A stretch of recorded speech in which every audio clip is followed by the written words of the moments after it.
What is up, everybody? Welcome to another episode Worth the Wait MMA podcast. I'm your host, Aries, and to join me for a recap of UFC 322 and UFC Qatar Breakdown going down this Saturday, my guy behind the camera. What is up? Man, what's Drew up, man? We ending the year with some bangers, man. We getting there, man. We getting to the end of the year, getting closer to the Paramount era. Three more cards, including Yeah, Saturday, and then that's yeah. it, guys. So gonna try to end strong with the picks and try to get out some good bets for you guys before the year ends. Yeah, let's get that money for the end of the year.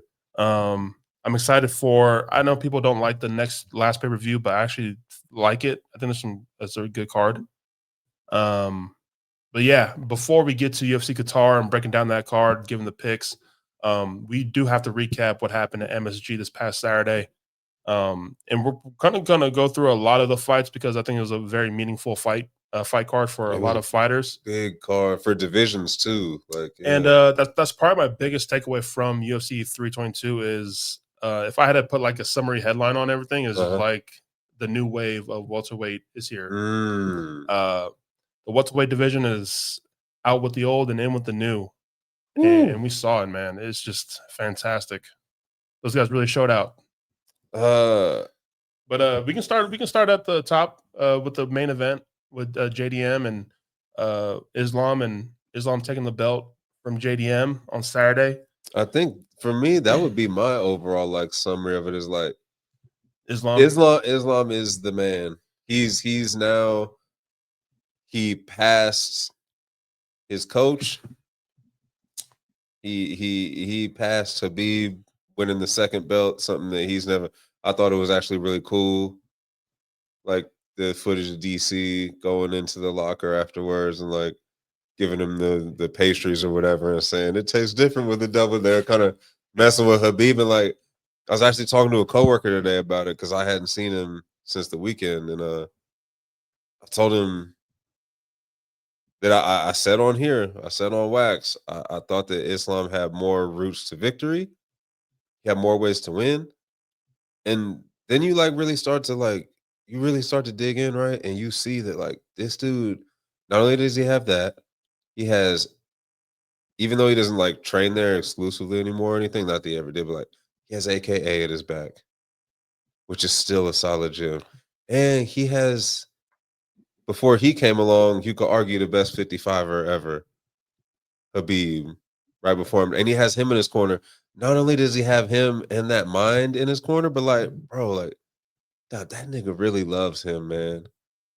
Like, Khabib really does want, there's no animosity, there's no jealousy, there's no like, he will say, like, nah, this dude better than me. And he'll mean it, and he's really proud of that, bro. Like, he puts this dude up on his shoulders and carries him around the cage and stuff. Like, that's not just other fighters. I would look at that and be like, man, whatever, bro. Like, you doing like, sit your ass down, put him down, bro. Like, Habib do that shit because he's really excited for him. Like, he wants him. I think he sees that, like, yo, this he can be the best ever, maybe one day if he keeps his mentality.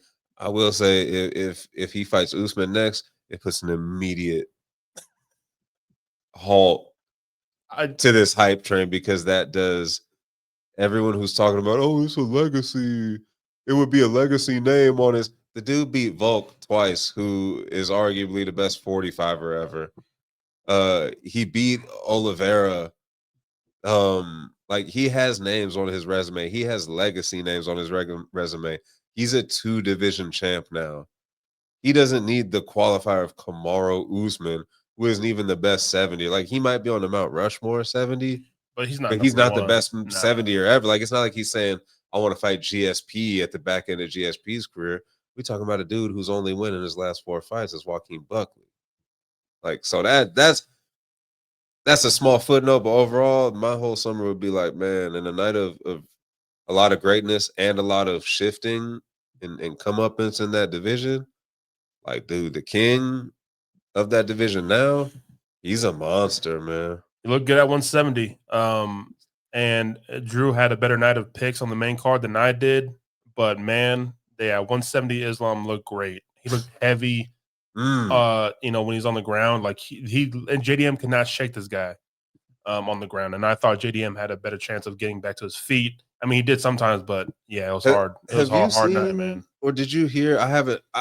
It's crazy. I haven't heard anything. I haven't really looked in depth, but I haven't heard anything from JDM or his camp.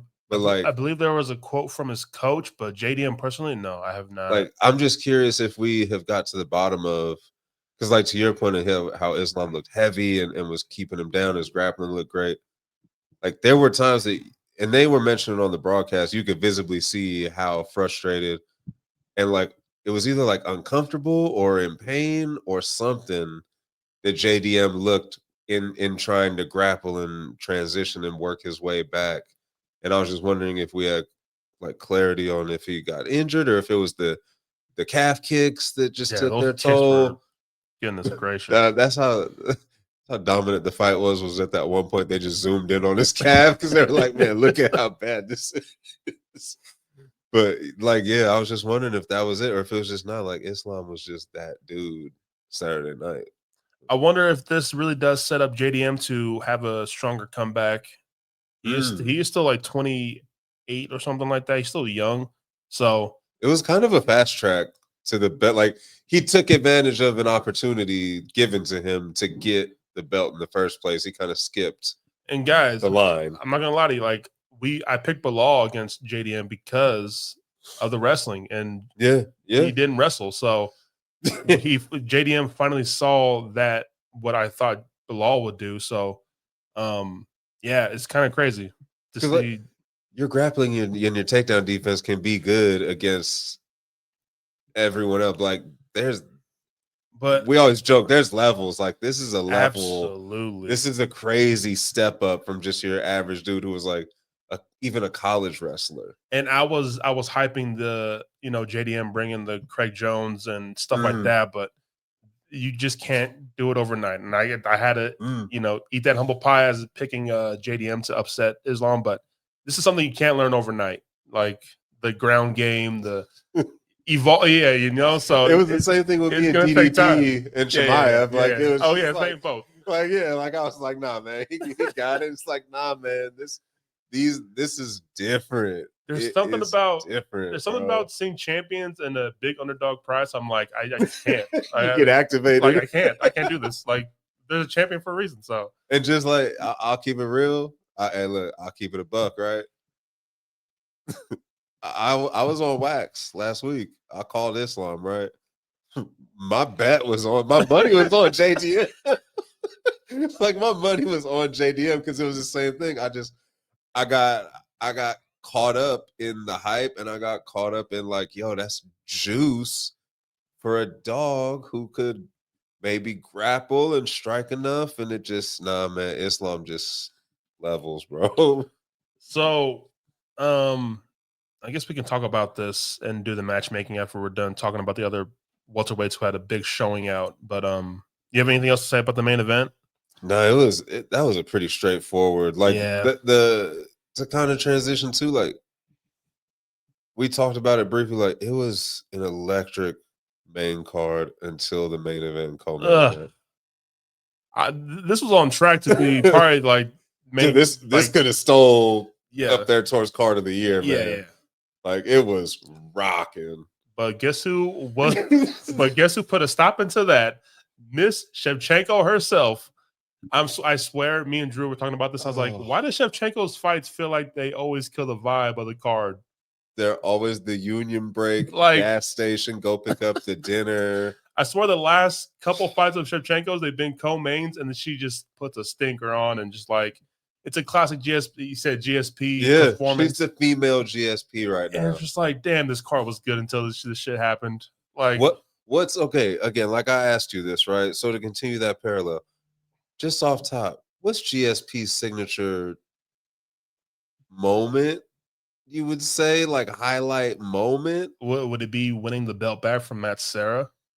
But again, that's terrible. But again, losing to Matt Serra. That's what I mean. Like the fact that beating Matt Serra, like, but that's kind of it, right? It's like they just show a bunch of takedowns and like him driving through people, and it's like it's the same thing with Shevchenko. Like when you look at her career, it's full of top level competition, and she's clearly great. And what she did to Weili was dominant. But it's the same thing GSP used to do. It's like, bro, I'm gonna just use my strength.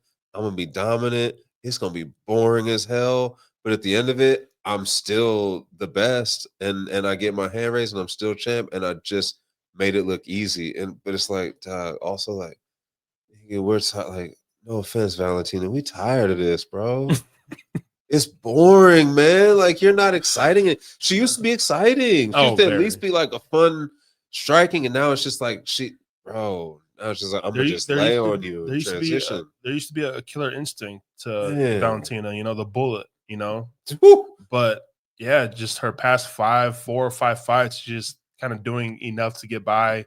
Very safe. In dominant ways, safe. She stays within herself very much so, but it just kind of, yeah, again, just kills the momentum of cards. And when you've seen, like you said, when you've seen the bullet before, and like maybe that's her being a prisoner of expectation and what she kind of set as her bar. That'd be like if we see Nunes come back, right? We see Amanda come back and be like, you know what? I'm just gonna wrestle with Kayla.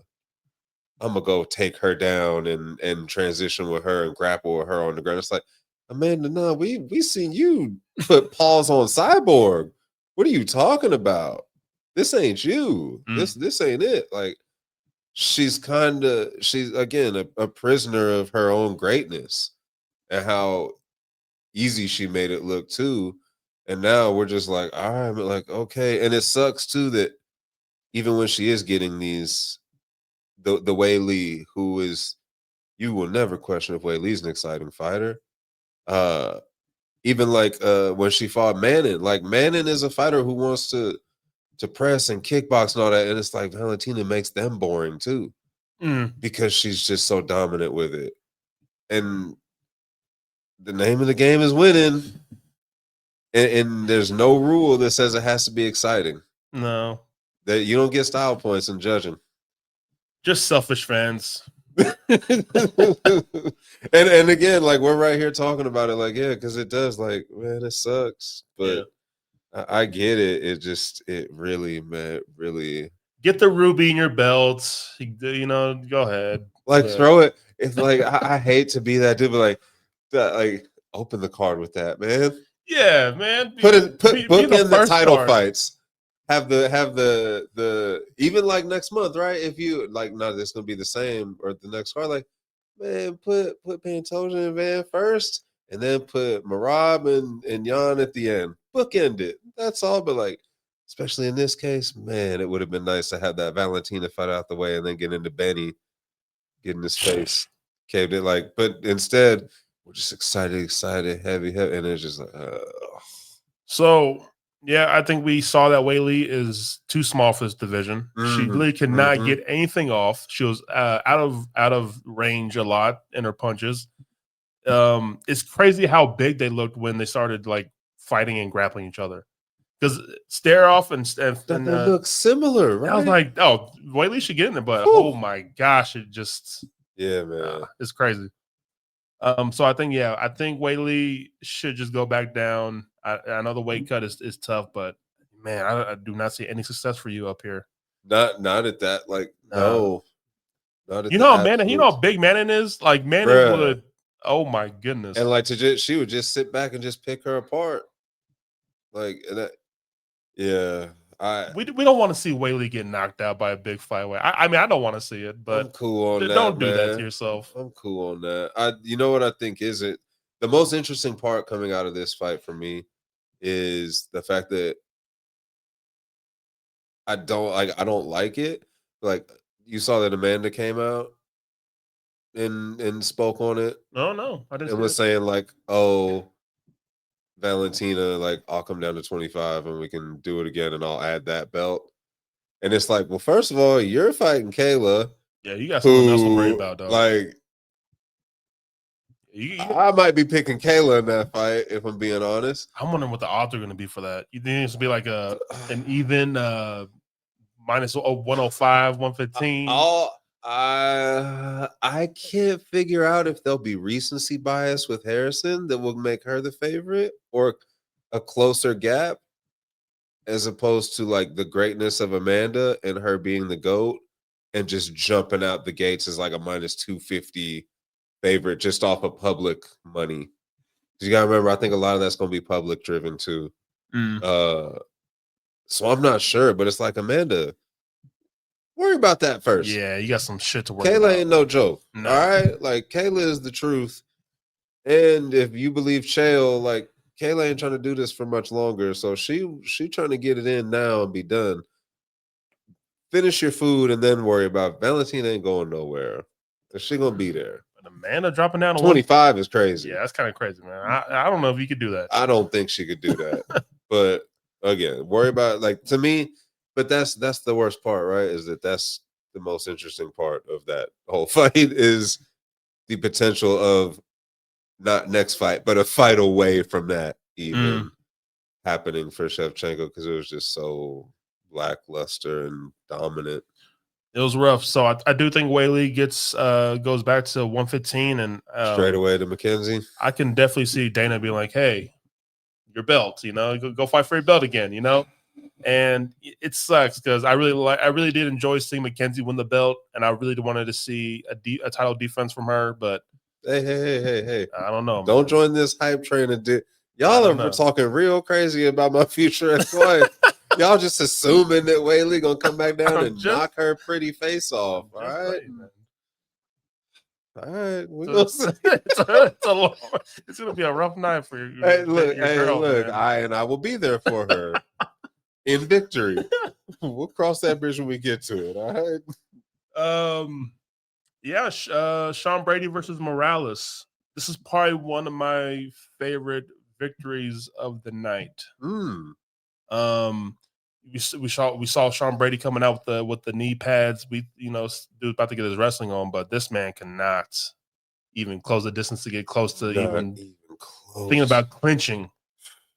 He didn't even shoot a takedown, and Morales stood at distance and was really reserved in himself. His stance was incredible. His hips were all the way back. He was leaning forward. He was anticipating the shooting. So he was anticipating the shot, and he still had the distance to keep him at bay, and was active enough to keep him at bay that he could lean forward and put himself out there at risk with someone else who might have had a longer reach. You're not going to do that. That's crazy that he could coaching too, like all it just to have his hips back and be like, nope, and still have the reach to reach you, and have that pop too without firmly stepping in like he normally would to start, like with no legs under you. Oh my goodness, bro!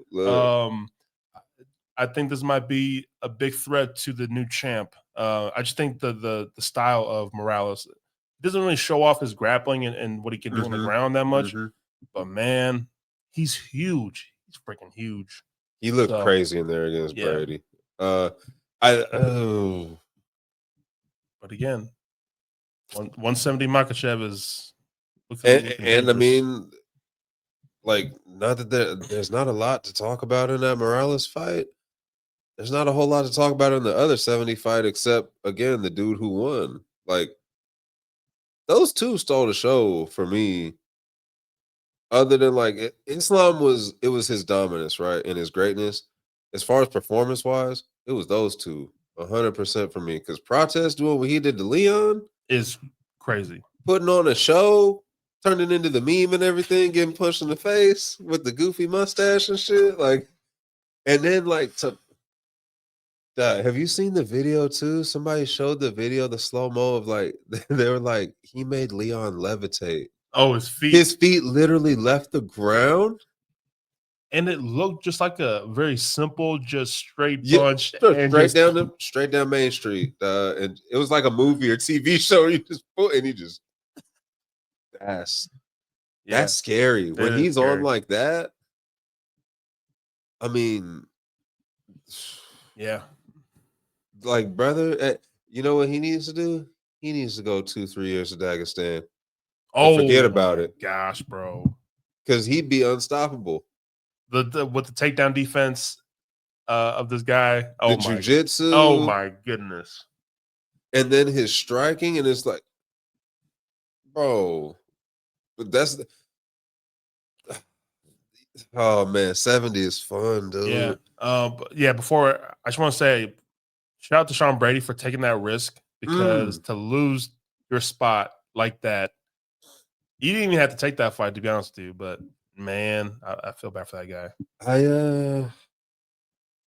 You got to think Dana doesn't. He doesn't get too beat up by that, does he? By taking that L? No. He doesn't go too far back in line. Like, I don't think so. You know, Yeah. it's hard not to, you know, after a loss like that and how it looked. But like, why don't you give? Let's see. He dropped to 7. That feels like a. Where's Usman at? 8. Let those two figure it out, bro. Wow. I don't want those. Like, I know I said Sean Brady's good, but again, the wrestling, let the wrestlers just wrestle it out. And well, you've seen the hype train beginning for Islam and Usman.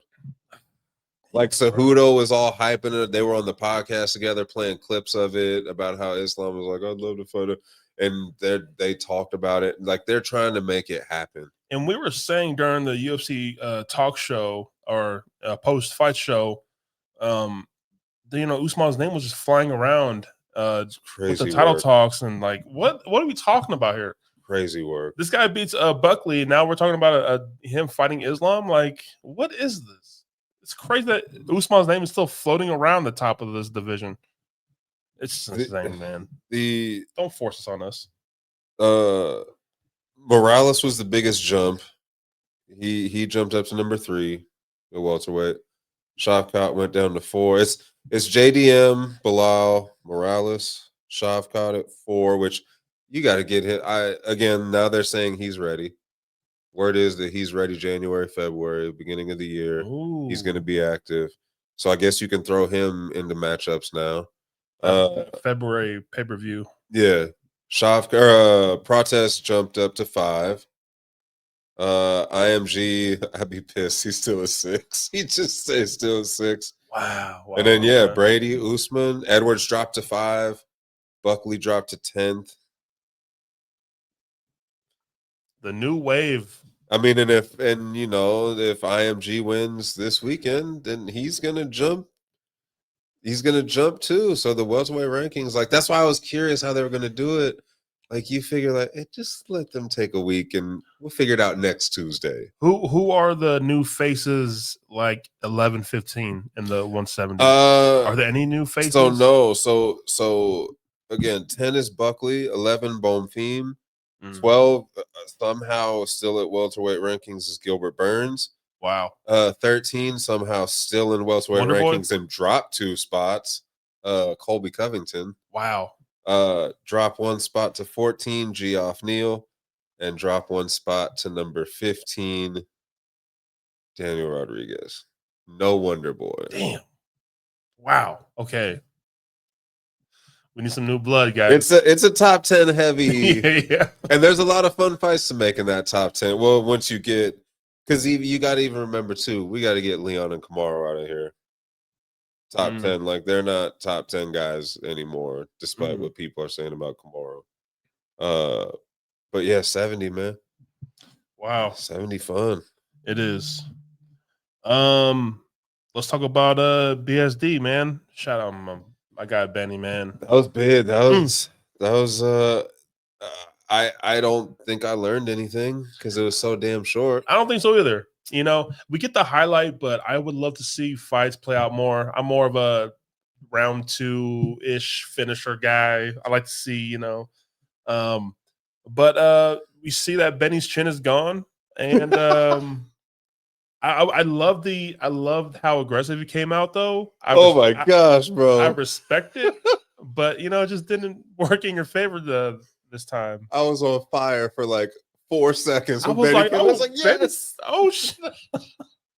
The velocity on his first, I was like, the way he threw the overhand, I was like, oh shit, okay, this is what we doing. And then it was a short one, man. But, you know, BSD I think is a name in that 155 division. You think he's a legit time to start throwing him in contender fights? I think he needs that name to that top 5-ish, maybe number 6 name. So, all right. So here's who's above him. He jumped up 5 spots. Oh shit! He jumped in the top 10. He was not in the top 10? No, he was 13th. Holy moly. Yeah, bro. He was 13th. He jumped up to number 8.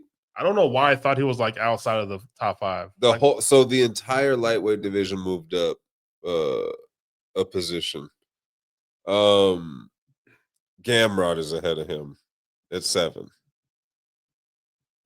Dan Hooker, who's fighting Saturday, is 6th. Patty, who knows what's next for him, title shot or contender kind of fight, at 5. Gaethje, same kind of thing at 4. Who, for some reason, I just ultimately think he's going to get that shot. Gaethje? Yeah, I don't know why. 3, Max. 2, Charles. And number 1 is Armin. So, damn. Spoiler alert: Armin beats Dan. Maybe give BSD Dan. Because everyone else is going to play the waiting game. And do you just wait for the odd man out? It's almost like these prime spots are just Like, why would I take, especially against how BSD's looked since the Poirier loss, which I got to give him credit for that bounce back. But Dan is fighting like once a year now. Like we barely That's see weird. this guy. Yeah, like we're barely seeing him anymore. Like he deals with a lot of injuries. His fights are wars, so that's why it's kind of weird too that he got this fight. Yeah, against Armin, because even if he does beat Armin, well, so then what? You probably gonna break your foot or something in the fight. Like there's always something that's gonna keep him out. So then what? What does that do? But so I'm really interested to see who headlines the first numbered card for Paramount in January. I think we are seeing fights being rolled out for that card right now, but I want to see what Islam is booked for, man. Like we got Gaethje and Patty, who are potential floating names right now. Charles and Max seem to want to get locked in. Yeah, for that BMF belt. Yeah. The talks are there with them. Do you think maybe they're waiting to see if Armin wins to do Armin and Ilya? That could be something. Like maybe like, hey, Armin, you fucked up the Islam fight and we had to fucking plug Moicano in there in that disaster of a main event. You waited your time. You took on a dangerous contender, top 10. You handle him. Okay, now you can get the shot at Ilya to start off. But this is like, does the champ want that? Like, I don't think the champ is going to want to fight, or not duck him, but is that like why? What is? It's like, who the fuck is Armin? Armin does nothing for my like. I'm here for big fights. I want big fights only, and I think Ilya may be looking to move up to 170 to fight, which I think is a terrible idea. Oh my gosh, that's the worst idea. Ilya moving up to 170 to chase Islam is the worst idea and outcome of all of this. That man would get smoked at 170. I'm sorry, guys. I'm going to say it. I'm an Ilya fanboy, but that ain't the move. So, okay. I mean, at this point, okay. It's about to be 170 all over again. All these people are just waiting for Kamaru Usman, and no one wants to fight. And they're going to hold their spots, and it's going to be boring. Damn. So, mate, like, is it enough to do like hold on here, sorry, I'm pulling it up. If you did like BS, Gaziev is right below him. Gaziev, yeah. Under BSD. I mean, like, you know, like it's a fun fight now. I guess. But like that's what I mean. BSD's kind of in this weird position at a weird time in lightweight where everyone is playing the waiting game and there's shuffling going on. And like you just said, the champ may potentially leave without even defending because he's chasing this super fight. Yeah. So it's as great as he looked, and that's the thing that sucks for BSD too, is like, yo, he's ready for a turnaround. Mm-hmm. He can go tomorrow. So he's probably sitting there like, all right, let's keep it going. Let's keep it going. Who's next? And he's just in this weird kind of limbo purgatory position at 55 right now. I love those three names: BSD versus Fiziev, Patty, and Gaethje. I love all those actually. I feel like if Hunter and Dana went to Gaethje and were like, if you beat we got BSD for you, he'd be like, yeah, I'm retired. We're good here. Y'all really are playing with me right now. I told y'all if I didn't get a title fight, I'd hang it up, and y'all come to me with BSD. Get out of my face. I just hope there are talks with Ilya and just be like, what do you want to do? Like, make up your mind. You're holding up a division right now, and we need to figure out what you want right now. And let's be honest, I think that over his last few performances, he's kind of earned that to like go to him and be like, hey, look, man, if you're staying here, what do you want it to be? If you're going up, go up. We don't want you to. We don't think that's the best idea, but we understand because we're going to make a ton of money off of it. And you can go get smashed and you can come back here and get your stuff back. But if that's how you want to do it, you got to let us know. But if you're going to stay, then it's Justin, it's Patty, it's Armin. It's even if you like, I mean, he's not going to fight Max again at 55. So it's basically those are kind of your three names right there to deal with. I think if Armin makes it look easy and walks out of Saturday with no injuries, I think we set up a Patty versus Armin. Ooh. And then we do an Ilya versus Gaethje. And then we have Charles and Max fight for the BMF. And BSD is still sitting there. BSD is just sitting there, man. I'm so sorry, but I don't know. Hey, man, I think you might have solved 55 right there. I like that a lot. Because it sets up a good contender fight between guys who have heat, and it saves you. It gives Ilya a name. It gives him somebody who, let's be honest, a lot of the UFC fans like, because of the whole, like, we know what a lot of UFC fans are. We know Gaethje's a 45 guy. We get it. So it ties into that whole thing, and Gaethje has highlights. I think, yeah, he has highlights. You can build a package there, and I want to see what Paramount and the whole promotions are going to look like under how Paramount in depth Plus. It's going to be, and what, because I think they can build a really exciting fight with Islam and Gaethje, two firework fighters who just like to go in there and throw. You get to show a bunch of highlights of knockouts. Yeah, and then their fight styles, they put on for themselves. So and on the inside, company wise, it saves the potential mess of Gaethje just saying "fucking I'm retired." You can't do it, man. You can do two birds with one stone. You can satisfy it all, and best case for the company, Gaethje goes out there, puts on a great performance, and loses and goes out on his shield. Worst case, he knocks Ilya in the next week and wins the belt, and it's like, all right, now you have a marketable champion still, who's exciting and who's fun and who wants to fight and who wants to just be a slugger and slug it out with people. And even if you're gonna run back fights with him, but you also, you have Gaethje and Armin, you have Gaethje and Patty, you have Gaethje and BSD, you have you can.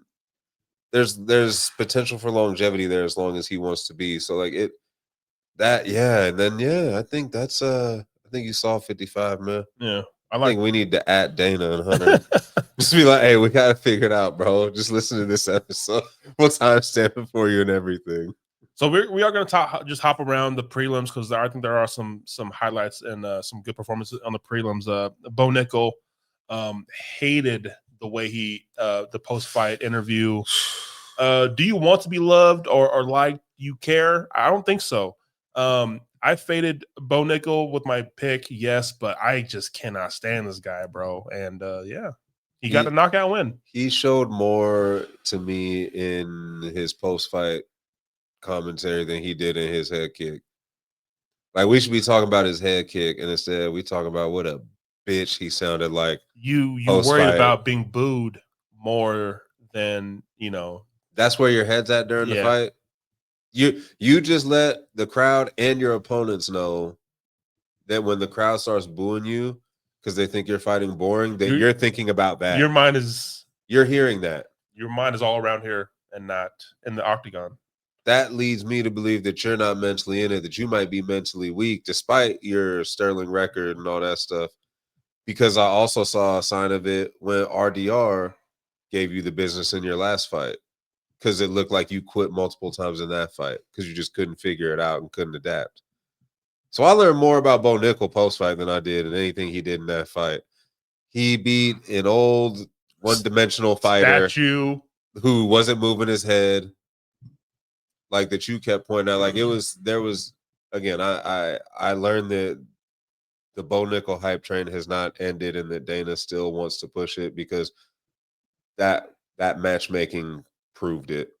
It gave Bo Nickel a chance to showcase what he's been working on with his striking, even though he fought a damn near incompetent striker who was out there basically being a punching bag. And I can't wait to see who he fights next and just see how much the line and just blows up again. And you know what I want to see? I want to see I want to see what type of fighter he's fighting next. He just went out there and won by head kick. Okay, tough guy. Let's put him in there against a striker who also has like takedown defense, or who can grapple and who can sprawl and get back to their feet and continue to give you the business on the feet. Since you're so tough and versatile now, like I can't wait to fade this guy. He's crawling up my list of like most. I can't stand this dude, man. I think that interview did it for me. It was so weak. It was so immature and weak and just, oh man. Like I said, I learned more about him in that post fight than anything that happened. And like to be like still company man, like, I know I can't say it, so frick you, motherfuckers. Grow up, nigga. Shut up, stupid ass. Get out of here, man. I like this dude, man. It's gonna be, look, hey, Izzy, make some room, bro. Make some room, my G. Oh, because Bo Nickel is coming for your title, man. Like this dude, golly, he's the worst, man. Yeah, I just know that they're gonna just kind of play it. Slow roll this, dude. They're gonna miniature golf this dude, man. He ain't getting no. They're gonna slow roll the shit out of this. They're putting kid gloves with this dude going for, especially after that. I'm more curious at what the hell what the conversation was after like the next day or whatever when they hit him up. We're like, hey man, what the hell was that? Like, what are you doing? Like, are you stupid, brother? We're trying to push you here. Yeah, and you're calling out the fans and like what is you're sitting on the cage flipping off the crowd, but then you're saying I can't cuss because we're on TV. Like, brother, what? You already flipped double birds on TV, man. What are you talking about? Stay in your lane, do your stupid fucking wrestling, put your head down and get to work. All right, just stay low, shut up. All right, like I just. Nah, man, his day's coming again, and I can't wait for it. I can't wait for that downfall. It's gonna be beautiful. Yeah, so we took nothing away from that performance. No, great performance against somebody that we probably could have done the same thing to. Yeah. If you're gonna fight like that, then you feel me? Like a dude that's just gonna stand in front of you and not move his head at all and not throw anything back. Really? Yeah. No, we probably could have went in there and 29-28 it at least. Yeah. Gregory Rodriguez gets the win over Roman Kopylov, and this is probably one of the more frustrating performances from Roman Kopylov. It seems like you had the game plan, but you are just even down 2 rounds, you still decide to play it safe, but you were landing punches and you were effective in the 3rd round, but you still no, keep my composure, can't get too wild. What are you doing, bro? That was one of the most frustrating. I was frustrated with Roman, and I think I'm done with Roman Kopylov for right now, guys. I just have to get my trust back because, yeah, it was frustrating. I said it on Saturday. I told you on Saturday, I'm done with this guy. Yeah, I said before the fight was even over, I said, I don't even care if he comes back and wins. I'm done with this guy, man. I can't. The cost of fight now, this, like, I can't. Nah, bro. Stop selling me this. Stop showing me the highlights. Stop selling me that this guy's a killer and is striking. You know, nah, bro. Nah, you can miss me with all that, dude. You gotta show me something. Aaron Blanchfield, impressive man. submission over Tracy Cortez. This girl is just finding her way back to the belt at 125, man. Tina mentioned her in the post fight in the cage. Yeah. Even to have that angle and still get that choke in was crazy. But I think she is. I think she's right there. I think Natalia Silva is still up there to fight for the belt next. Yeah, I think Aaron Blanchfield is right there to fight for a belt. So that was I like the bounce back because that first round we were kind of like head tilted, like, all right, Tracy out here piecing you up, like what? Like that's and then yeah, second round came out, got the job done, looked great, looked super hyped and pumped about being back and getting the win.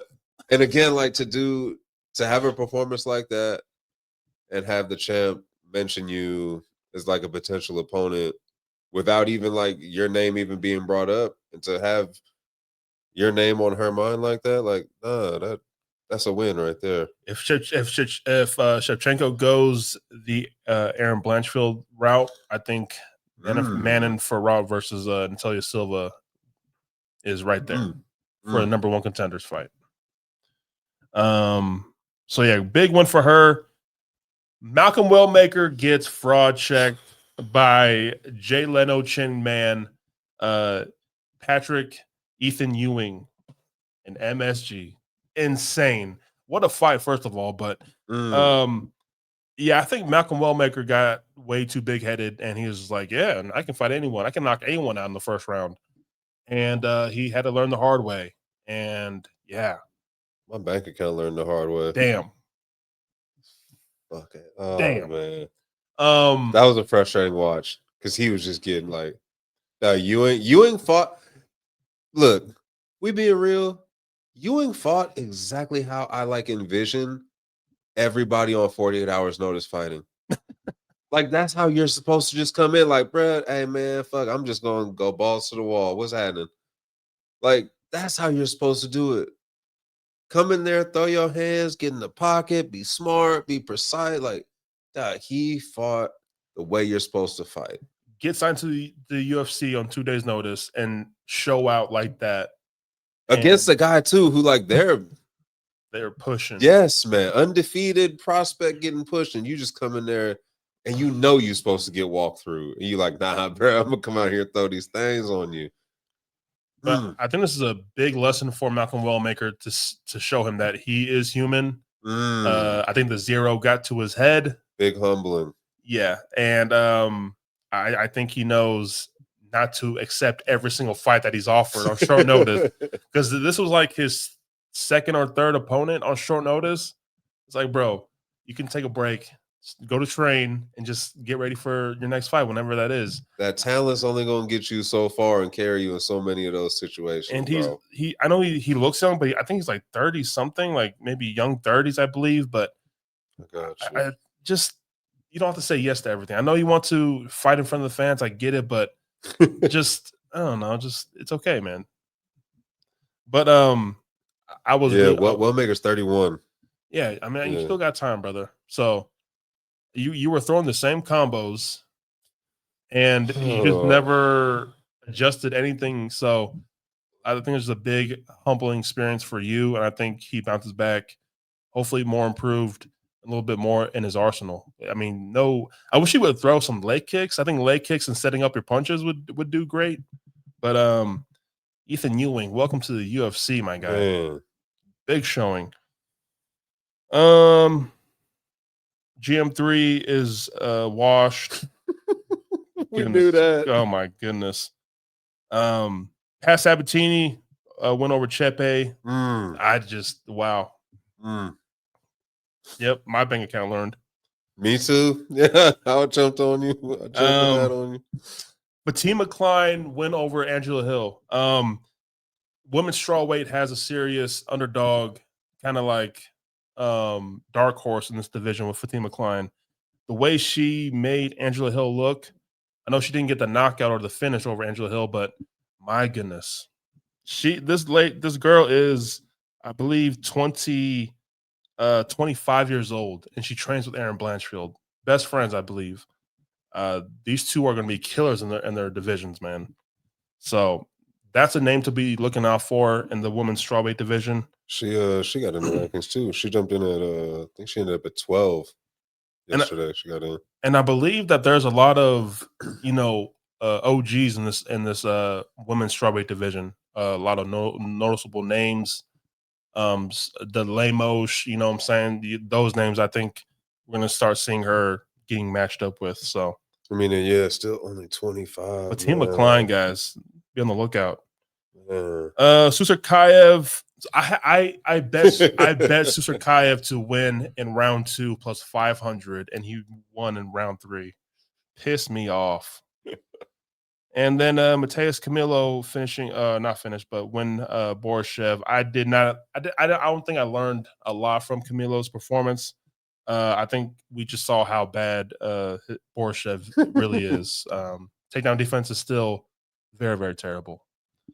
So that's UFC 322, guys. That's just our breakdown. I thought it was necessary to kind of go through this whole card and talk about it, because it was one of those nights where it felt like a huge shift in their divisions and these fighters.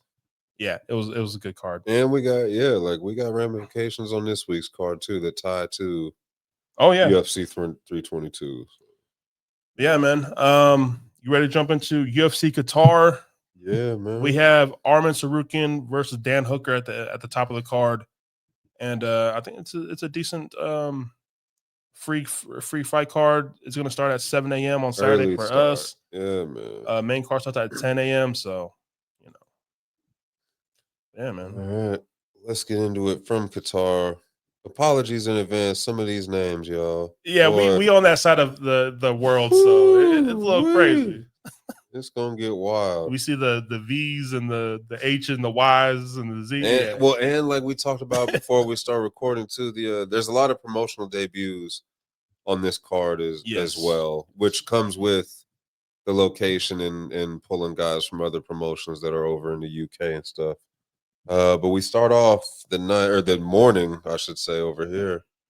The prelims in the heavyweight division, where we have undefeated plus 160 underdog 6-0 Marek Bujlo against 6-1 Denzel Luke Fox Freeman, who's the minus 192 favorite. Denzel Morgan Freeman. What a name. So Bujlo, his resume, I know he's 6-0, but he has fought some absolute terrible fighters on his resume. But he's finishing his fights in round 1. Yes, that can look good on paper, but in reality, I don't think you may be training, yes, but like you're not really pushing the limits, I don't think, of your training camp, fighting these cans and only finishing your fights in one round in minutes. So I worry about what he looks like when adversity hits. And with Freeman, there's a bit some gassing issues later in fights, like late round 2, round 3. He could gas and slow down, but I think he's the more complete fighter than Bujlo, and I might just take Freeman by TKO KO. This may be a greasy, just low-level heavyweight fight here. So I think the under 1.5 rounds, betting-wise, and just to be safe, so you're not betting on any of these fighters. But yeah, give me Denzel Freeman to win by KO. Next, we go to the welterweight division. We have the plus 270 dog, 23-6-1 Nicholas Dalby taking on the minus 340 favorite, 22-2 Saiji Izagakhmaev. He's coming in as a minus 340 favorite, and I believe he's another promotional debut guy, which is kind of crazy coming in at 22-2. Bro, 24 fights. These Russians or these people in like Europe and just in this part of the world, they're oh man, their regional scene and their fights are just they're deep. Goodness. And Dalby, is that who's fighting? Yeah. Yeah, Dalby at 41 years old. I feel like he has really relied on his durability. And that's really kind of got him through some fights. And I think his volume is always going to be there. But yeah, his durability has really kept him in fights. And with his last fight being knocked out by, I believe it was Randy Brown, I believe. Yep.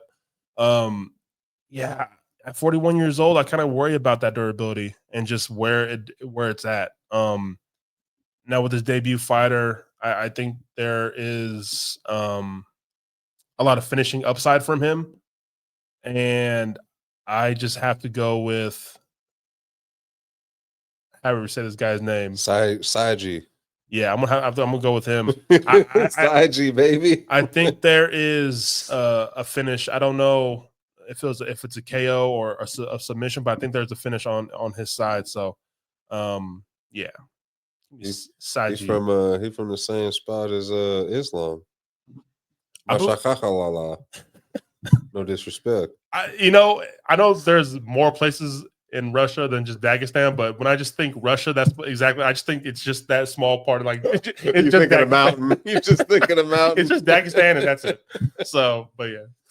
I mean, look, Saji got a win over the legend Shinji Aoki. All right, back in 2022 and won in ONE FC. That's actually the fight I watched from him earlier. I watched him fight Shinji Aoki because I was like, damn, Shinji Aoki is still out here doing it. That's from my early MMA days, man. Damn. Like, golly. Up next, we go to the lightweight division. We have the minus 290 favorite, the undefeated 10-0, Naurdiev Aliev. He's going to be taking on 12-1-1, the plus 235 underdog Shaquem Shamrock, one of my favorite names. That's a fire on name. The Rocks. Shamrock, baby. That's fire. I believe Aliev is known to be, a little Khabib. That's what they call him. He doesn't have much finishing upside. Now, he's not a good finisher, but the wrestling's there, obviously. Decent ground and pound. But I feel like I just can't trust him at this big of a line, betting wise. I think he's too big of a favorite here. Now, Shamrock, I think he has really good submissions. I think he's good off his back. If he is to get taken down here by Aliev. So I feel like that I'm gonna have to come back to this one on Friday and just watch more tape on Shamrock. But Aliev just hasn't been impressive to me so far in the UFC. Yeah, the tape looks okay, but this like his amateur tape. But yeah, in the UFC, just haven't been impressive to me. So right now, I'm gonna pick Aliev, but I may come back Friday with a pick flip here with Shamrock. So, all right. So we'll move to middleweight next, where we have 24-8 Ismail Naurdiev, who's the minus 135 favorite against 8-2, the Man of Steel Ryan Loder, who's the plus 114 dog. So Naurdiev is, I think he's a really good fighter early. Like round one, he's a really good fighter, strong striker, has the power, but he fades late. And we saw that in his last fight against Jung-Yong Park. And I know Park can bring the pressure to you and kind of just make things, rough for his opponents with the pressure and everything. But just to see Naurdiev break that way in the fight. It wasn't a good look for him. And I think I know Ryan Loder gets a lot of hate and, being checked by Bakoyev in his last fight and seeing how Bakoyev just lost his recent fight against a big ass kickboxer. I know it's not a good look for Ryan Loder, but I think Bakoyev had good tools to defend the strong wrestling of Ryan Loder and kind of take away that threat of what Ryan Loder is good at, and that's a strong wrestler. But I worry about Naurdiev because Ryan Loder is such a great wrestler. He has collegiate wrestling background, and I think he can be heavy. If Ryan Loder wants to press forward and take away the distance and kind of just maybe not get the takedowns early, but kind of just being annoying with the takedowns and just showing them here and there. And in the round 2, he can probably get these takedowns a little bit easier when Naurdiev is tired. I think Ryan Loder could take over, man. I'm gonna take a shot on the dog here with Ryan Loder and the wrestling. Again, Naurdiev, this is like his second run in the UFC, and I've seen him break, and it's not a good look. So I think he can break easily under the pressure and the wrestling of Ryan Loder. So I think Ryan Loder gets back to the wrestling and wins here. Right. Up next, we're gonna go. This might be an underrated one to me. Going to bantamweight, where we have. Oh yeah, Yeah, we have the actually the closest line on the fight. Essentially, you're looking at a pick'em, depending where you go. We have the Tehran Warrior, 12-2, Beksat Almakhan. He's going to be taking on 6-1 El Conquistador Alessandre Topuria. Depending where you're looking, you can get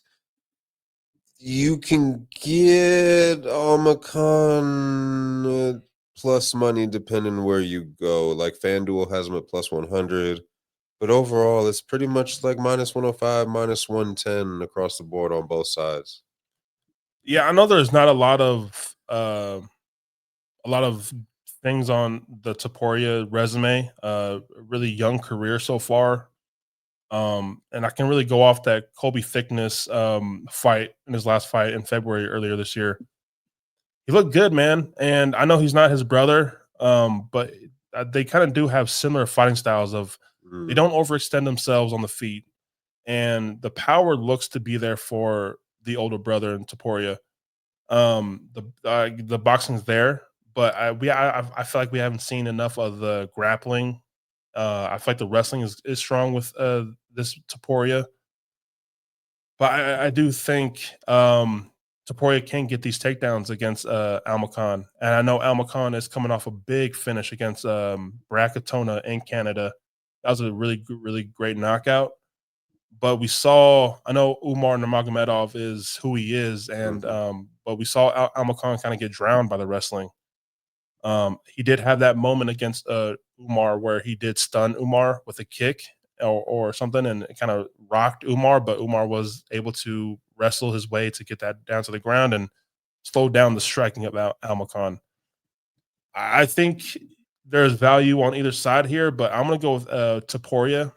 I just think he is the bit more clean and effective with the strength and the pop in the hands. I just think he's an all around better fighter here, and he has just more tools to win this fight. So I'm going to go with Topuria to win, and I think it's my decision as well. Right, we're going to move down to the flyweight division where we have our first ranked fighter of the evening on the card. We have the number 11 ranked flyweight in the world, Tagir Ulanbekov. He's the minus 192 favorite over 18-2 Kyoji Horiguchi. Welcome back. Plus 160, dog. Man, I think people are sleeping on Horiguchi, man. I'm seeing a lot of disrespect on Horiguchi. So with me, I'm not too big of a fan of Tagir. Like I know Tagir has the striking and can mix in the wrestling, but I think he's more of the lower level of the out of the Khabib camp and stuff like that. And I think there's a reason why the UFC has kind of slow rolled his career. I feel like Tagir hasn't really gotten that jump in competition because I do feel like Khabib is like, no, we still need to kind of warm him up because I don't think he's ready for the higher level competition in the flyweight division just yet. But he hasn't fought really higher ranked fighters or, even close to being top 15 ranked fighters. And I still think there's something to that. Tagir, I feel like his body goes through some hard shit trying to make flyweight. And I think he's going to have another tough weight cut this Saturday to make this fight on Friday. I think just Horiguchi at flyweight is a better fighter, and the losses that Horiguchi has taken, I feel like a lot of them have been at bantamweight when he's kind of moved up. The Patchy Mix fight, Patrick Mix, sorry. But I feel like Horiguchi, he tried to fight at bantamweight and took some losses, but I think they're two good fighters, so he's not fighting bums like that. And I think I'm just not too high on Tagir, man. Especially late in fights, round 3, like Tagir is not good. He's gassed because of the tough weight cuts that he goes through. So I'm gonna take a shot here on the dog, man. Give me Horiguchi. Welcome back to the UFC. All right. Up next, we go to the craziest line I have ever seen in my life. Especially for someone who I don't know if I believe this is correct. He's coming into the UFC with one professional fight. This is his second professional fight. Who's this? Abdul Rahman. Oh, Yakhyaev. He's coming in off the Dana White Contender Series. There you go. Yeah. The second. Yeah. That's crazy. So yes, we have at light heavyweight. The 1-0. Depending on where you go, DraftKings has him as the minus 1350 favorite. Abdul Rahman Yakhyaev. He's gonna be taking on 11-3 Rafael the Lion Sequeira, who is the plus 800 dog. Is there a Hail Mary here? Can you pay your mortgage betting on the Lion? I don't think so. Guys, there's a reason why this line is like this. That's a crazy line. Rafael Sequeira has no chin, and he's just a face with no chin at the bottom. He's just a bottom lip. That's it. And his last fight against Julius Walker. Julius Walker is a very new talent to the UFC, young career in the UFC, but to get controlled and taken down by Julius Walker and basically not win a round against Julius Walker is kind of crazy. Yeah, man, there's no way. I would be surprised if Sequeira wins this fight. I mean, it seems like the world would be considering the line. And if you watch that Dana White Contender Series fight for Yakhyaev, this man is great everywhere. The power's there in his hands. He's strong when his fight gets to the ground. Like, yeah, I think this guy's the real deal. And I think he's going to be a name to look out for in the 205 division, a division that needs some fresh face and new blood. At 24 years old, this guy just might be that guy. Like Uncle Aliev in the face. Yeah, guys. You look like Uncle Aliev in the face, man. I think this guy finishes Sequeira in the first round. Knock his ass out. That's going to be one. You got to be up early to get on the books to get that prop. Yeah, or Friday night, guys. Yeah, or something. Yeah, minus 800 on the knockout, probably. It's gonna be crazy. Y'all better learn the name Yakhyaev. Learn how to say it now. Abdul Rahman Yakhyaev. But I think he has a highlight finish on Saturday morning. And 205, man. 205 has a young prospect. Fresh blood, huh? It needs it bad. Speaking of fresh blood, we'll go to the feature prelim. Featherweight, where we have 15-3 Bogdan Grad. He's coming in as the plus 220 dog against the another promotional, the most exciting promotional debut probably of the night. 11-0, the minus 270 favorite, Luke Riley. I'm really excited for Luke Riley. He's a very, very exciting fighter. He's coming from Cage Warriors, from where Patty came from, and I'm excited for his striking. He's a very exciting striker.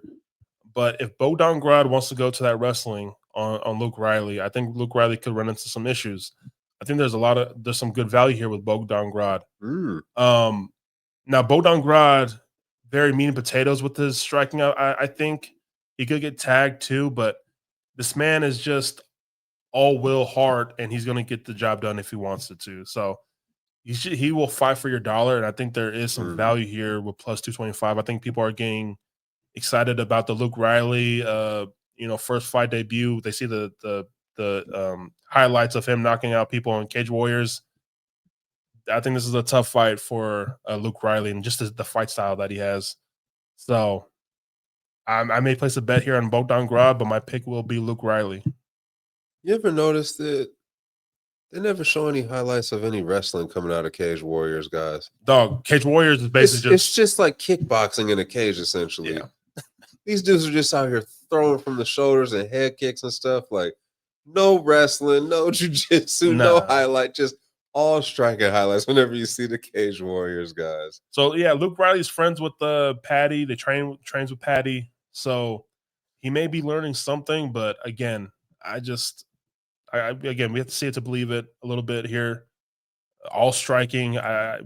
We need to see what that ground game looks like from Luke Riley before we can be confident in the fighter. So again, I think this is a tricky stylistic matchup because Bogdan Grad just kind of gets shit done. He doesn't play around. So yeah, I will be placing a bet on Bogdan Grad. That's what I'll say. You got me sneaky because, hey man, a wrestler gonna wrestle, and if he gets you, and I feel like as the media days happen, people hear Luke Riley talk, get a feel from the his personality. I think this line could blow up a little bit. So well, let's see it.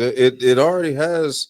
There's been movement this week. It keeps rising towards Riley. I mean, it's minus 270 and on the rise for DraftKings. So I just think if Bogdan Grad gets into a trading the strikes with Luke Riley, I don't know. He could clip Luke Riley because Luke Riley has been hurt before. I mean, he's been clipped bad, kind of fought his way back into a fight, but I just think there's some good value here, man. That's all I'm gonna say. So yeah. All right, now we'll get to the main card. Again, 10 a.m. Pacific time start. Be up early with your college football. We begin the main card with the top 10 matchup at flyweight. We have the number 7 ranked flyweight, 25-9, Alex Perez is coming in as a plus 180 dog against the number 8 ranked flyweight, 22-3, Asu Almabayev, who comes in as the minus 218 favorite. I may sound pretty messed up here, but when I see Asu Almabayev, I really do try to fade this man as much as I can. I'm not I respect the talent, but I just cannot stand this guy to winning, man.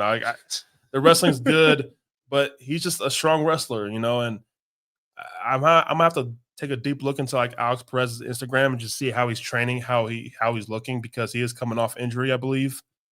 In that Tyra fight, I think he might have tore something, maybe a ligament in his leg or something. But if it wasn't for the injuries, I think Alex Perez could be a bit more active and dangerous in this flyweight division. He did fight for a title, which didn't go his way against Figgy.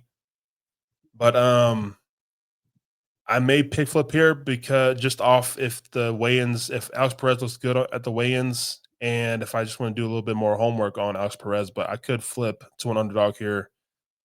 Because if Asu Almabayev only has his strength is wrestling, I think Alex Perez could put up a good defensive battle in that, the takedown defense. So Almabayev really just throws overhand rights and just kind of sets things up for the wrestling. Doesn't really throw anything really meaningful on the feet. I think Alex Perez is a better striker if his health is there. So my pick here is Almabayev for today's show, but I could come back Friday with the pick switch because if Alex Perez looks good, I think he can defend some takedowns here. So Perez, it was a knee. yeah, It was a knee after the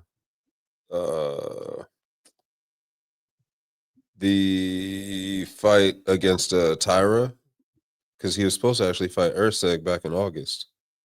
But that got scrapped, and that's why he's got Almabayev now. So yeah, it'll be his first fight in over a year. So let me just see. I'm looking up the Mokaev fight versus Perez. I just want to see if so. Mokaev he shot or attempted 20 takedowns and only got 3 takedowns on Alex Perez. That's what I'm saying. If Almabayev just fails at these takedowns, man, Perez is just going to be there just to, I think, piece him up. I mean, Perez is like, yeah. I mean, you just to even mention like he's war tested. Yeah, and has been in there with some killers. Like, so yeah. So again, this might be another sneaky play here with Alex Perez money line, and Almabayev is usually a bigger favorite in his fights than minus 200. So maybe the bookies could be on something as well. But I think Perez is a good dog here. Just seeing how he looks. I'm gonna look into the Instagram, see how he's training, how he looks on the posts and stuff like that. See, I think weigh-ins are going to be a lot for me if I switch my pick or not. All right. Up next, go to the heavyweight division, where we have almost another top 10 matchup. We have number 7, 17-6, Sergey Spivac. He's coming in as the plus 120 dog. He's taking on number 11, 14-1, Shamil Gaziev, who comes in as the minus 142 betting favorite. I try to find my way to a Spivac here, but man, I think Shamil Gaziev. I feel like he has a bit more power. I think his power is very underrated. It's something that I actually forgot about, but this man has some power in the clinch. He has a bit more of a stronger pop in his shots than Spivac. I think Spivac really relies on the takedowns and finding a submission and being heavy on the ground and top guard, but that's where Gaziev is really good there too, and he's a heavy body as well. So I think Shamil Gaziev kind of has the tools to kind of combat what Spivac is really, really good at, and that's the ground game. And I think Shamil Gaziev, if he doesn't tire out in this fight, I think he's gonna have the power to kind of put Spivac in some dangerous spots here. So I do think there is a finish here. And I'm gonna pick Shamil Gaziev to win by a finish. I'm gonna go with knockout. But I think Spivac just really relies on just getting these fights to the ground, and when he doesn't, he just looks like a shell of himself and just doesn't know what to do really. Like his stand up just hasn't really gotten any better. I was hoping to see some evolution from Spivac with some losses to some strikers. I thought he would just come out, look better in the striking, but just hasn't really gotten there. So give me Shamil Gaziev. Win by I'll go by TKO. Go knockout, yeah. All right. Next we go to welterweight, where we have 24-9 Jack Hermansson, the plus 200 dog, against 14-2-1 Mekhtibek Orolbai, who is the minus 245 favorite. I had to double check this because I was like, "There's no way Joker is moving down to welterweight." I mean, he was a big middleweight, so I'm wondering how he's going to look at welterweight. That's a serious jump, man. And then, again, this may determine my pick switch because I want to pick Hermansson here. It's a big Orolbai. Again, with the wrestling, strong wrestler, gets these takedowns. Jack Hermansson was fighting off a Joe Pyfer and upset Joe Pyfer, a big underdog that I picked. I picked Jack Hermansson in that fight. I think Jack Hermansson can defend these takedowns from Orolbai. He's going to be the bigger fighter if he makes weight. I think he's going to be a tough fight for Orolbai, man. Like Orolbai is known at 155 to just kind of be a weight bully because he is a big 155er. But at welterweight, it may not be that way, especially with the middleweight coming down. I think he's going to have trouble kind of manhandling a middleweight fighter in Jack Hermansson, who is good on the ground as well. Again, I'm going to wait till weigh-ins. Today, I'm going to pick Orolbai. Friday, it might just be Jack Hermansson because I think just ground defense, grappling. Yeah, I'm going to take Jack Hermansson 9 times out of 10. So, again, Orolbai, the highlights look good, but I don't believe in the chin. And I think Hermansson can defend takedowns if he makes weight. So, it really does come down to how does Jack Hermansson make 170. So, yeah, it could be a possible dog for me, man. We go to light heavyweight next, where we have, oh man, number 9. It's just fun. Sometimes it's funny, guys, seeing these names. With like, even as I type them out, I'm just like, oh yeah, because I'm in just the mode of like getting the information. And then you just sit and you look at it, and it's like, man, this guy's really number 9 in the biggest promotion in the world at light heavyweight. But at light heavyweight, we have the number 9 ranked light heavyweight in the world, 20-8. Volkan, no time, Oezdemir. He's going to be taking on number 14, 17-5, Atomic Alonzo Menifield. Alonzo's ranked? Yeah, bro. Holy see what I mean? Shit.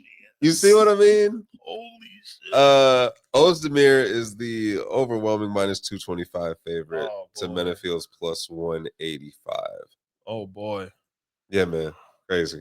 This is exactly what I was just saying. Like, you just kind of get into that mode, and then you say it out loud, or you hear it, and it's like, wait a minute, what? Guys, I'm not going to spend too much time here. Volkan Oezdemir, I would be surprised if this man got if he lost this Saturday. Alonzo Menifield IQ is just so bad. You can't trust it. This man's, I think he has deceiving. Is that the word? Deceiving striking. Mm-hmm. It may look good, mm-hmm. but this man just really throws with just hoping to connect with your chin. I think Volkan is the better striker, better hands, faster hands, and he can get shit done on the ground too. So I think Volkan Oezdemir finishes Alonzo Menifield this Saturday, and you never know. With the finish, he could be fine for a belt next. Who knows? Brother, this is where we're at with 205. Can I tell you, for one, Oezdemir's had a wild career. Didn't he fight DC? He fought DC for the belt. You talk about a title shot, he's had one. That's one of the wildest. In 2018, he fought DC. I'm sure DC's still like, damn, I fought Volkan Oezdemir. Dog, what? That's just the number 9 ranked light heavyweight in the world still. 2018 DC, guys. Dog, almost 8 years ago, this man fought DC for the belt. Wow. Yeah, man. Hey, there you go. Up next, we got the co-main event of the evening. We kind of touched on it earlier when we broke down 322, just because of the division, the best division in combat sports right now. We go to welterweight. We have the co-main event between the former champion, number 2, 24-4, Bilal the Bully Muhammad. He's going to be taking on number 6, 16-1. My guy, IMG, Ian Machado Garry, who comes in as the minus 270 favorite to Bilal's plus 220 underdog. And I have a feeling we're going to keep climbing on that the closer we get. What say you? I think this comes down to if Bilal wants to wrestle and get back to what he's good at, this fight could be really, really interesting. I know Ian Garry is, training at some great gyms, has worked with some great minds, but he has been taken down before. And if Bilal wants to wrestle, it kind of worries me if Ian Garry can one, get back to his feet, but also just create that distance and hopefully defend off the next takedown attempt from Bilal. Bilal's wrestling is still good. you may shit on him for whatever reason, but I still rate his wrestling really, really high. I think that's the only thing you can rate about Bilal. Like, come on. Yeah. But I don't know, man. I really do fall for the potential of Ian Garry. Just the way he's looked in the short amount of time since he's been in the UFC, this man's growing, and it shows in his willingness to travel the world and work with different people and different gyms. Just how much he loves the sport and how much he wants to be the best in the world and be the best at what he's doing. So if we kind of go through Ian Garry's kind of resume here, beating Carlos Prates is looking better and better. And if you look at Bilal's resume, I think his wins are look worse and worse by the month and how fast we go through these this year. I think Bilal's resume is looking a bit more fraudulent, and Ian Garry's resume is looking a lot better with each performance, stuff like that. Beating Carlos Prates, I know he almost got finished at the end there, but to put up that type of performance against a killer like Prates for 4 minutes and 30 seconds, or for 23 minutes, it's crazy. And that performance is still impressive to me. Taking the Shavkat Rakhmonov fight on short notice and almost submitting Shavkat in the last round is crazy to me. Again, he took that on short notice, guys. And Shavkat was a killer. That MVP win for Ian Garry is looking better. So I think these wins are looking better and better. I think he's getting better. And I think he's going to show off some good takedown defense against Bilal. I think Bilal may get a takedown here and there, but I think Ian Garry may find his way back to the feet, look good in the clinch. It's just the game planning. It's the game plan that Ian Garry has, and it showed in the Prates fight. Just so strategic in the way he goes about things. Me and Drew were talking about maybe Bilal kind of falls into that Canelo hands thing again, and maybe wants to make a statement with how much Ian Garry is talking this week, and kind of wants to really shut him up, literally. And that may just be a downfall again and a big mistake, but we'll see. The great Kendrick, man, he said, "Luck gonna get you killed, but pride's gonna be the death of you." Yeah, man. I just think Ian Garry's gonna look good here in this matchup, and with this being a 3-round fight, I like this for Ian Garry a little bit more too. So I hope for a finish. The way Ian Garry's talking, I know he's trying to hype up a fight, but I hope for a finish. I don't know. I think that the finish is dependent on which Bilal shows up. Absolutely. I think I've watched a lot of look, man, if we being real, there's some fighters y'all maybe you didn't hear about here first, but there's some fighters that you didn't hear people on them pause as much as we are. You heard about JDM and the future of his greatness first, here. That's one of your guys. I talked about that a lot on Saturday. JDM. IMG's, that's been one of my guys. Bilal was my guy. I posted Ian Garry on my Instagram 4 years ago. Love IMG. Everything you just touched on. I love the versatility. I love that he is a true student of the game, that he goes around to different gyms and picks and studies, and it matters to him, and the game matters to him, and he's already got his son ingrained in it and stuff. And I think that I think Bilal will have to get inside, obviously, to implement his game plan. Well, I don't know what his game plan is, but also, like you said, and like I've talked about many times on here, breaking down his fights. One thing that's so underrated to me in MMA, and that has been such a clutch part of MMA for so long. I mean, it used to be on the freaking video game. I remember on the video game, you had to choose which gym you wanted to be a part of. Oh, yeah. And coaching matters in MMA. And you brought up the MVP fight. that fight, it wasn't the most exciting fight. It didn't live up to what it could have been.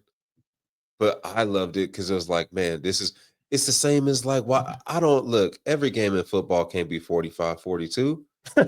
Sometimes it got to be 14-10. Sometimes it got to be 13-6. You got to be 10-3 sometimes. Sometimes you can't just throw it 47 times. You got to run it 50 times.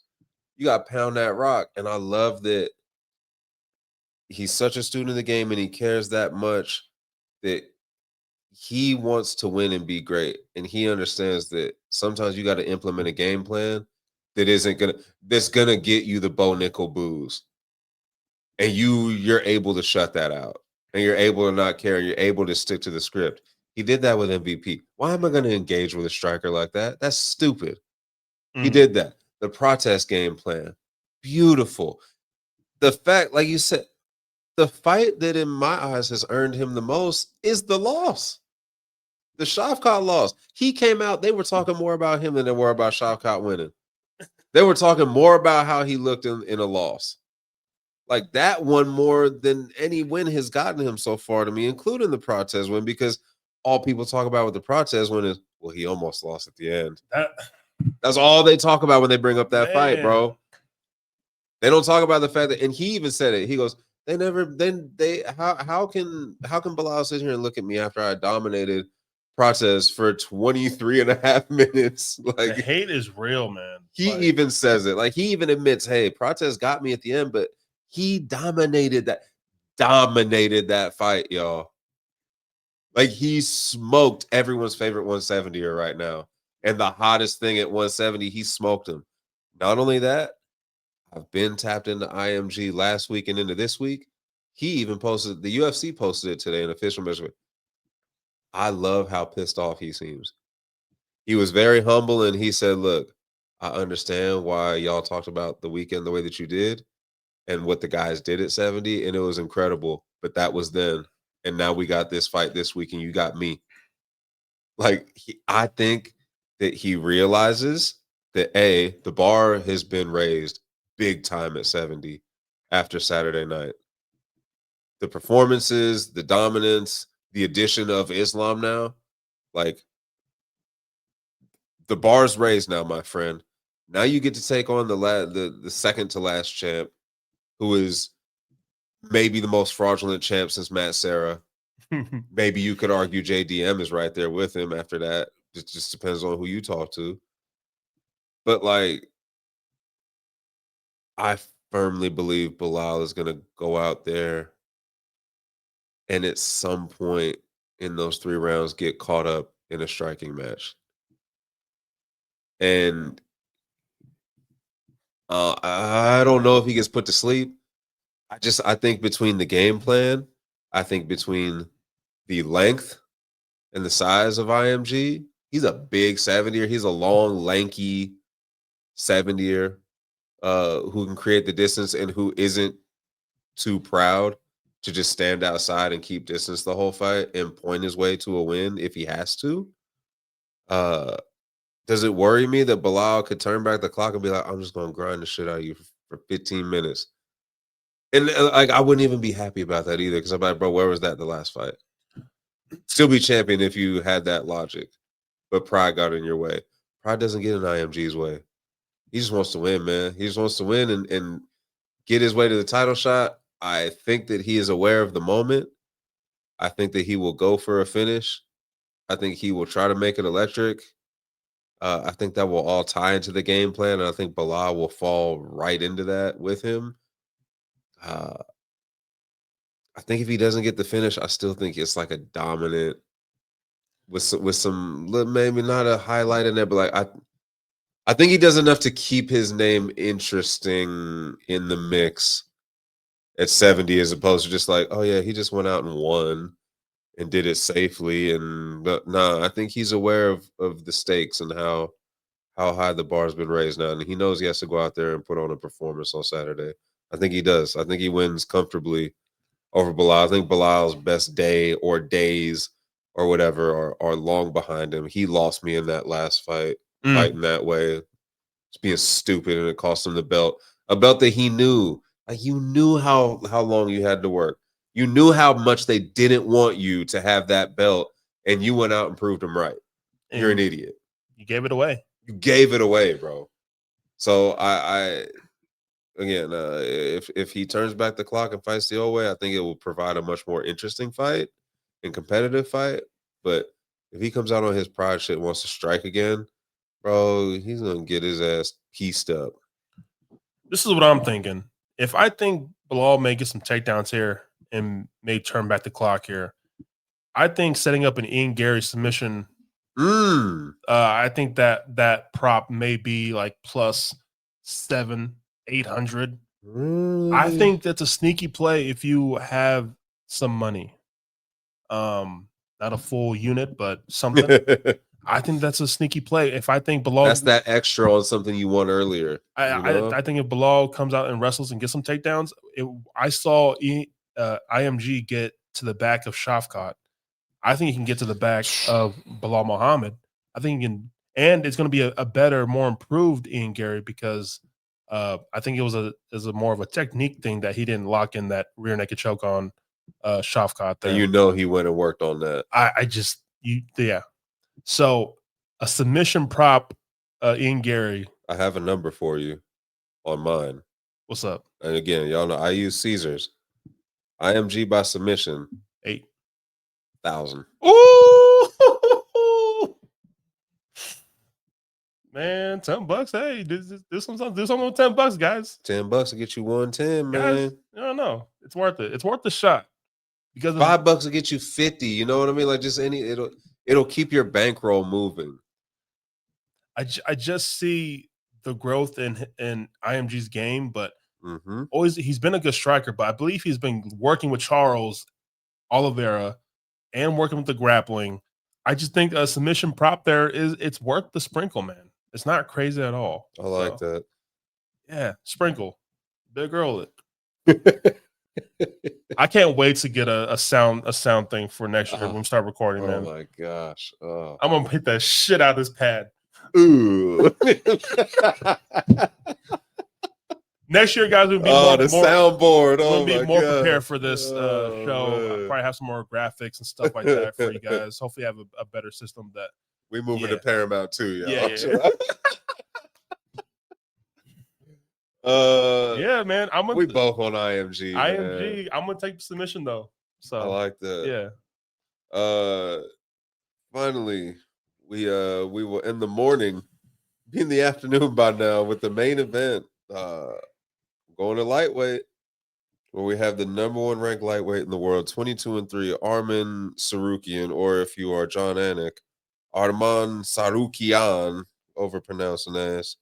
He's gonna be taking on the number 6 ranked lightweight in the world, 24-12, the Hangman Dan Hooker. Tsarukyan comes in as the second biggest favorite of the night on the card. DraftKings has him as minus 550 to Dan Hooker's plus 410. Yeah, it's no secret, guys. I'm going with Arman. And I think Arman's win against Charles Oliveira is probably his best performance yet. The split decision win at UFC 300, that fight was insane. The scrambles, he got out of a deep submission. I thought that shit was over. This man had to get out of it because his pants were slipping off. That's basically how he probably got out of that submission by Charles Oliveira. No one is escaping that submission by Charles, but Arman did, and I just think he is probably the biggest threat to Ilya. The skill set wise, at 155, I think this guy is just the biggest threat, and I think he's going to show against Dan Hooker. I don't even think Dan Hooker is just fully invested in fighting. I mean, he's worried about putting on his own league of seeing Polynesians fight each other and like bare knuckle boxing in the backyard. So I don't know. Like Dan Hooker, he trains with Izzy and City Kickboxing, but just the way he talks, I feel like he's just not taking it serious anymore. He just whatever version of him shows up, and he's gonna put on a dog fight. But I hate this stylistic matchup for Dan Hooker here, so I'll take Arman, man. I couldn't agree more with I'm the same as you. Like it's kind of short and sweet, really. Like you have a guy who basically fights like yearly since what, like 2022-ish. I mean, he fought twice in 22, but I mean, one of them was a first round knockout. So like it's a guy who's not active, whose last two fights are over. No disrespect to Gamrot, but he's not top tier, despite the rankings and despite his placement against Oliveira. Yo, me and Jalen Turner, like, come on. Me and Drew winning that bet of taking Dan Hooker over Gamrot was Oh my gosh, was still a highlight for me. We were both waiting for that damn another. Oh my gosh. Oh man. It was a good time. That will not be happening on Saturday. Yeah, I'm with you stylistically too. I think this is a terrible matchup. I think Armin wins. I think he does it impressively enough to get on the mic afterwards, and I again, we were talking about it a little bit before. I think that much like with IMG, I think he's aware of the moment and what he needs to do. He can't come out here and fuck around. This is his punishment for messing up and getting Moicano a damn title shot. Armin was out here trying to impress Nina Drama, man, and it messed up his back. Allegedly. She's another topic for another day, but I'm tired of her too. I get it. I'm tired of her. And I thought she had a man, and I see her with Alex everywhere now. I see her. That's with weird. A lot of men except her own. I don't even know what. Exactly. I don't even know what her man looks like. Exactly. Another conversation for another day. No, I think that this is. I feel like the UFC is being very smart with their air quotes punishment of Armin too, because he's been on the shelf for a minute, but also like this is name enough to get the casuals, I guess you would call it. Maybe even the diehards more actually. The casuals, it's the number next to the name and just the recognition of the name, I guess. If you're that, I don't know if Dan Hooker is that, but like the insiders, they're like, oh yeah, that's a good name. It's like, no, that's all it is. It's a good name against a guy who's fought in great fights against good names himself. But I think Armin handles this the way he's supposed to. I think he's aware. No more fuck ups. You got to go out there. You got to do your job. You can get on the mic. You can call out Ilya.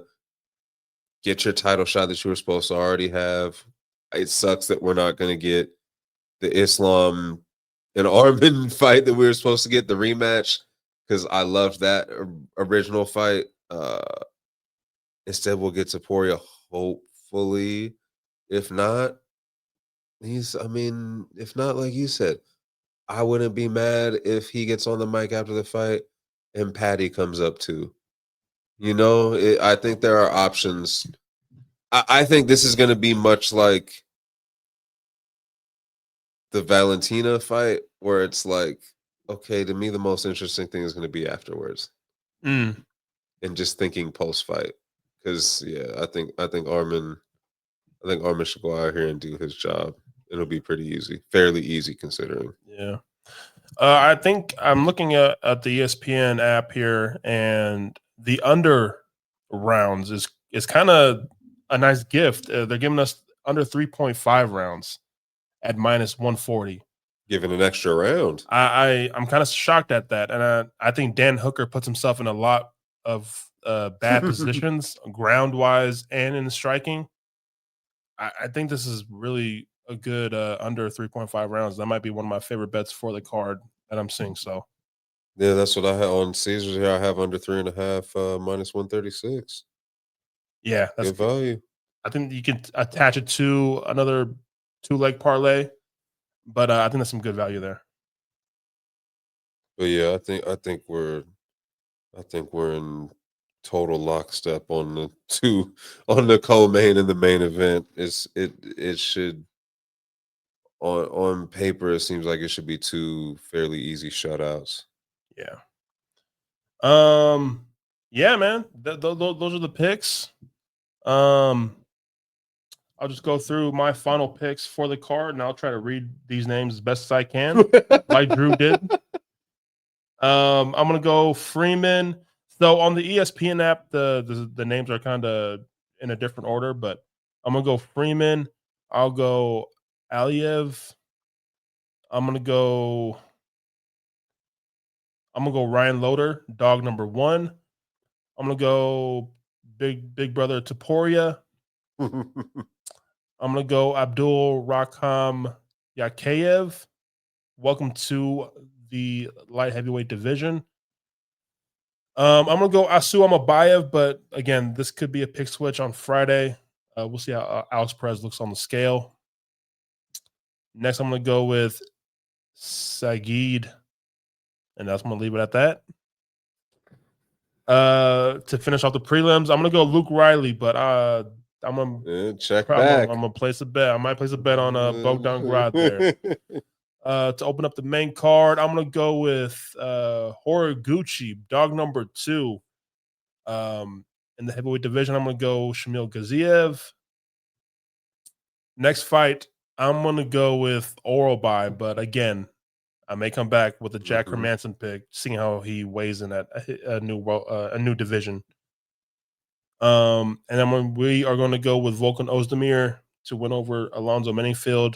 And the co-main, me and Drew are both taking IMG. Let's go. And then in the main, we both are going with Arman Tsarukyan.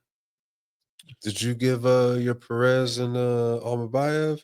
Yeah. Okay. I'm gonna go Almabayev, but that's another check back. This could pick switch on Friday, just seeing how Alex Perez looks and a bit more looking at the tape. So, but yeah, guys, that's it for UFC Qatar and the breakdown and the recap of UFC 322.